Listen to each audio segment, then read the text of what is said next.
जय श्री कृष्ण। कैसे हैं आप? मैं बिल्कुल ठीक हूँ और आज आपसे बात करने के लिए आया हूँ। अभी पिछले दिनों हमने दो उत्सवों को संपन्न किया, कृष्ण जन्मोत्सव और हमारे भारत का स्वाधीनता दिवस। जन्माष्टमी के रूप में कृष्ण जन्मोत्सव एक प्रकार से आज़ादी का ही पर्व है। हमारे कृष्ण ने, जगत गुरु ने यह संदेश कि अत्याचार अनाचार से मुक्त हों और पुरातन रूढ़ियों से मुक्त हो जाए, नए रूप से सोचें। आप मेरे शिष्य हो, फिर भी मैं कह रहा हूं कि आप मान्यताओं और परंपराओं को बहुत ज़्यादा मानते हो, एक लीक पर चलते हो और उसी पर चलते रहते हो। मेरा गुरु रूप में आपसे आग्रह है कि आप रूढ़ियों मान्यताओं को अपनी बुद्धि के तराजू पर अवश्य तोल लो। उचित जान पड़े तो उसे मानो, अन्यथा अपनी बुद्धि के अनुसार, अपने ज्ञान के अनुसार अपना नया मापदंड बनाओ अपने जीवन में आगे बढ़ने के लिए, क्योंकि रुकना तो है ही नहीं और रुक ही नहीं सकते हैं और आगे ही बढ़ना है। तो क्यों नहीं हम अपने ज्ञान के साथ, चेतना के साथ आगे बढ़ें। क्या है कि कई साधक मुझे कई बार कहते हैं, गुरुदेव मैं अमुक कार्य नहीं कर पा रहा हूँ, मैं अपने सपनों को साकार नहीं कर पा रहा हूँ, मेरे काम नहीं हो रहे हैं। फिर खुद ही स्पष्टीकरण देते हैं, खुद ही कहते हैं, हाँ गुरुजी मेरी किस्मत ही खराब है। ऐसे जब निराशाजनक उत्तर मैं सुनता हूँ तो मैं थोड़ा आहत हो जाता हूँ। तब मेरे दिमाग में एक बात आती कि साधक है, मेरा शिष्य है, क्या इसे गुरु के आशीष से ज़्यादा भाग्य पर भरोसा है? या फिर मैं सोचता हूं कि ये अपनी असफलता के लिए, अपनी मेहनत की कमी पर पर्दा डालकर किस्मत को बीच में ला रहा है। देखो, आप सभी साधक हैं, शिष्य हैं। आपको सफलता की ओर, लक्ष्य की ओर अग्रसर करना मेरा उत्तरदायित्व है। इसलिए मैं आज अपनी बात को विशेष रूप से स्पष्ट कर रहा हूं। अभी पिछले साल की बात है, आरोग्य धाम में एक बालक के साथ उसके माँ बाप आए, शिष्य मिले और थोड़ी इधर उधर की बात की। फिर बोले कि गुरुजी बहुत परेशान है। मैंने बोला क्या परेशानी है? बोला बच्चे के संबंध में बात करनी है, हम परेशान है, इसके अच्छे नंबर नहीं आते। देखो आप इसका रिपोर्ट कार्ड देखो, गणित में कितने कम नंबर लाया है। मैंने कहा समस्या इस बालक की है ना, आप बाहर बैठो, मैं इस बालक से बात करूंगा, ये भी मेरा शिष्य है, मैं इसको ज्ञान दूंगा। मैं आज इसका उपाय करता हूं। माँ बाप बाहर चले गए। मैंने बालक से कहा कि बेटा तुम कितने घंटे पढ़ते हो? बोला गुरुजी मैं 6 घंटे पढ़ता हूं। 3 घंटे ट्यूशन क्लास भी जाता हूं, स्कूल भी जाता हूं। मैंने कहा तो फिर तुम्हारे नंबर कम क्यों आ रहे हैं? बोले ऐसा लगता है गुरुजी अच्छे नंबर आना मेरी किस्मत में नहीं है। मैंने कहा किस्मत? ये किस्मत क्या होती? बोला गुरुजी किस्मत मतलब भाग्य। मैं अब बच्चे से किस्मत, भाग्य, बड़े बड़े भारी भरकम सब सुन करके मैंने कहा कि ये क्या है बालक। मैंने कहा ऐसी कैसी बात करते हो। मैंने कहा ऐसा करता हूँ, मैं तुम्हारे भाग्य को आज ठीक कर देता हूँ, लेकिन क्रिया तुम्हें करनी पड़ेगी, मेरा कहना मानना पड़ेगा। तुम मुझे मानते हो कि नहीं मानते हो? बोला गुरुजी मैं आपको पूरी तरह से मानता हूँ, बस मेरे अंक अच्छे आने चाहिए, आप जो कहोगे वो मैं क्रिया कर दूंगा। मैंने कहा अच्छा ठीक है, अब तो एक काम कर तू, पहले तो 6 घंटे मत पढ़ाई कर, केवल 2 घंटे पढ़ना। गणित में कमजोर है ना तो उसका उपाय बता देता हूं कि बस 2 घंटे ही पढ़ना है। मैंने कहा 2 घंटे बहुत होते हैं, 2 घंटे तो जरूरत से ज़्यादा हो गए, धीरे धीरे ऐसी स्थिति आएगी कि तेरे को 1 घंटा ही पढ़ना पड़ेगा। ठीक है गुरुजी आपका आशीर्वाद। मैंने कहा एक ठहर, वो तेरा दोस्त है ना, वो मेरे को दे तो 1 सेकंड। उसने कहा कौन सा दोस्त? मैंने कहा वो जो दोस्त तू हर टाइम तुम्हारे पास रखता है, जेब में रखता है। बोला कौन सा दोस्त? मैंने कहा तेरी जेब में है ना। बोला फ़ोन, मेरा मोबाइल। मैंने कहा हाँ तेरा मोबाइल दे तो सही। मैंने उस मोबाइल को लिया, मैंने कहा बहुत अच्छा मोबाइल है भैया, स्मार्टफोन है, वेरी गुड। क्या करते हैं इसका? बोला पास में तो रहता ही है हर टाइम। मैंने कहा देखो भाई दोस्ती अच्छी होती है, लेकिन ऐसा करो, तुमने कहा ना तुम क्रिया करोगे, तो तुम ऐसा करो कि इस दोस्त को 2 घंटे के लिए स्विच ऑफ कर दो। बोला फिर कोई उस टाइम कोई मैसेज आया, फ़ोन आया, कोई व्हाट्सअप आया? मैंने कहा तुमने कहा है ना तुम्हें गणित में अच्छे नंबर लाने, तुम्हें अपने भाग्य की बाधा को दूर करना है ना, तुम 2 घंटे के लिए इसको स्विच ऑफ करके एकदम दूर रख के आ जाना, बस और कुछ मत करना। तुम्हारे जिस प्रकार से तुम तुम्हारी पढ़ाई कर रहे हो उस प्रकार से करते रहना। सही बात है, अगली परीक्षा में उसके अच्छे अंक आ गए। सीधी बात है कि वह अपना ध्यान बांटे बिना अध्ययन कर रहा था, पढ़ रहा था। देखो बच्चा किसको दोष दे रहा था? भाग्य को। और दोष किसका था? ध्यान के अभाव का। सबकी स्थिति ऐसी है, सफलता इसलिए नहीं मिल रही कि ध्यान भटकता रहता है। अब आप सोचो कि बिखरे हुए ध्यान के साथ काम करोगे तो फल भी आधा अधूरा मिलेगा और नहीं मिलेगा। लेकिन ये ध्यान बिखरा बिखरा क्यों रहता है? क्या कारण है? क्योंकि ध्यान लगाना नहीं आता है, और जिसे ध्यान लगाना नहीं आता है वह मेरे अनुसार अपरिपक्व साधक है। क्योंकि साधना का अर्थ ही ध्यान है। पूरे संसार के साथ कटकर एक विशेष समय अपनी संपूर्ण इंद्रियों को मंत्र जप और ध्यान में लगा देना है। कुछ लोग इसे कहते हैं रम जाना।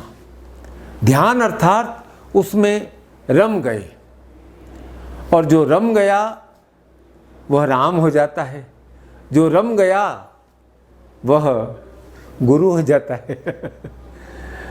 समस्या ये है कि पूरी तरह से कोई रमना नहीं चाहता है, और जो रम जाता है वह इतिहास रच देता है, क्योंकि उसके कार्य सफल हो जाते हैं। एक और छोटी सी बात सुनाता हूँ। गुरु नानक देव की कथा है कि वो जागीरदार ने उनसे एक प्रश्न पूछा कोई समस्या के बारे में, तो नानक देव जी ने कहा कि मैं कल सुबह तेरे को जवाब दूंगा। दूसरे दिन नदी किनारे नानक देव जी स्नान करने गए, जागीरदार बैठा था। नानक देव जी ने कहा यही उत्तर है, यही उत्तर है, यही उत्तर है।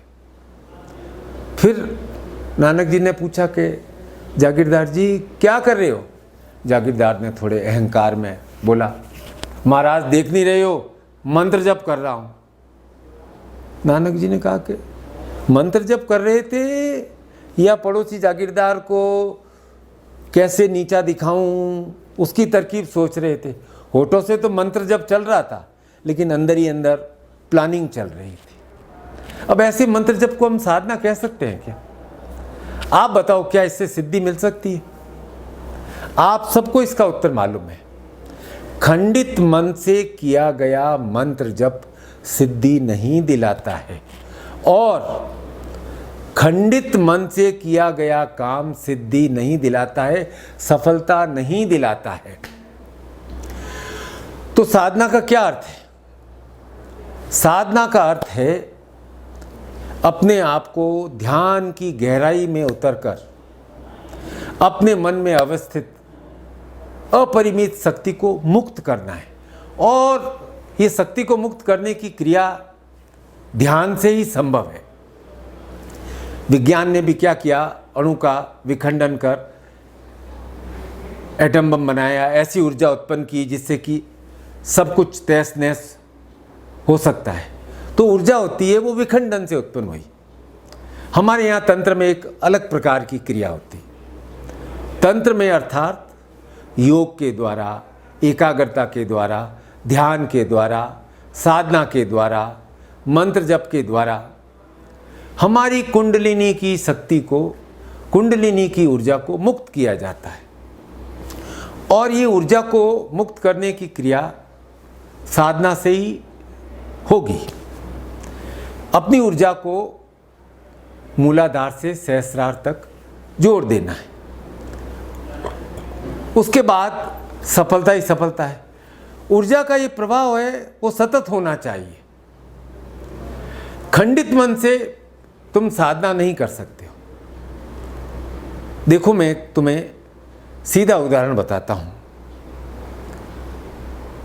एक त्रिकोण होता है, ये त्रिकोण, इसमें क्या है? 3 भुजाएं। ये आधार भुजा है, ये आप स्वयं। दूसरी भुजा है, ये है ध्यान। ये तीसरी भुजा है, ये है ऊर्जा। ठीक है? आधार, ध्यान, ऊर्जा। अब जहां ध्यान और ऊर्जा का मिलन होता है वह सफलता का बिंदु है। तो करना क्या है? अपने ध्यान को अपनी ऊर्जा से जोड़ दो। अब हमारे पास कोई असीमित शक्ति तो है नहीं, थोड़ी सप्लाई कम है। ध्यान का अर्थ क्या होता है कि उस ऊर्जा को चार्ज करना, जिससे कि हमें अपने जीवन के कार्यों में सिद्धि प्राप्त हो सके, उस सिद्धि के लिए लगाना है। अब क्या है कि जिस चीज पर आपके मन का ध्यान जाएगा, ऊर्जा भी उसी दिशा में जाएगी। देखो, ये मनुष्य का मन है ना, मन और मनुष्य बड़े ही विचित्र प्राणी हैं। क्लास में बैठे बैठे छात्र का ध्यान सिनेमा की ओर जा सकता है, दफ्तर में आप बैठे हो, काम कर रहे हो, शाम को छुट्टी के बाद क्या प्लानिंग कर रहे हो, उस दिशा में जा सकता है। तो जिस दिशा में ध्यान जाएगा उसी दिशा में ऊर्जा भी चली जाती है। अब मैं तंत्र की भाषा में समझाऊं तो तुम सीधे साधे शब्दों में समझ जाओ कि ध्यान है शिव। क्या है? ध्यान है शिव। और शिव हैं वो भले बुरे में भेद करते नहीं हैं। अब ध्यान किस दिशा में जा रहा है? राम ने भजा तो राम के हो गए, रावण ने भजा तो रावण के हो गए। तो ये ध्यान हमारा शिव है, यह किसी भी दिशा में जा सकता है। ध्यान बेचारा तय नहीं करेगा। आप उसे जिस दिशा में मोड़ दोगे, राम की तरह मोड़ दोगे, तो वह राम की तरह मुड़ जाएगा। ध्यान तो शिव की तरह सदृश्य एकदम शिव है। पर एक बात और है, जहां शिव है वहां शक्ति है। यही तो हमने सुना भी है, देखा भी है कि जहां शिव है वह शक्ति है। तो जिस दिशा में आपका ध्यान जाएगा, मन की सारी ऊर्जा है उसी दिशा में चली जाएगी। अभी मैंने कहा ना, क्लास में बैठा बैठा बालक सोच रहा है, सिनेमा की ओर सोच रहा है। अब उसका गुरु टीचर बेचारा कितना भी गुणी हो, कितना भी समझा रहा हो, अब ज्ञान क्या होगा, ऊपर ही ऊपर पार हो जाएगा। अब ऑफिस में काम करने वाला का ध्यान छुट्टी में कि अब कोरोना 2 महीने में ख़त्म हो जाएगा, उसके बाद तो मैं वहाँ छुट्टियों की प्लानिंग करूँगा। तो ऑफिस में काम क्या करेगा? व्यापार में बैठे हो, क्या काम करोगे? व्यापार में कैसे सफलता मिलेगी? अब एक दिन ऐसा हो गया तो चलेगा, लेकिन अब रोज रोज ऐसा होता रहेगा कि आपका ध्यान किधर जा रहा है तो आपकी ऊर्जा भी उसी दिशा में चली जाएगी, तो सफलता कैसे मिलेगी? हमें क्या है कि अपने निर्माण के लिए उस ऊर्जा को, शक्ति को सफलता के लिए ले जाना है, अनर्गल बातों पर खर्च नहीं हो जाए। तो भैया, साधक का अर्थ क्या है और साधना का अर्थ क्या है? कि साधना आपके ध्यान को सही दिशा में ले जाने का अभ्यास करती है। मंत्र जप के माध्यम से आप क्या है कि निश्चित मंत्र जप करो, एक निश्चित समय मंत्र जप करो, 1 माला करो, 2 माला करो, 4 माला करो और ध्यानस्थ हो जाते हो। और मंत्र जप में क्या है? मंत्र अर्थात पवित्र भावनाएं।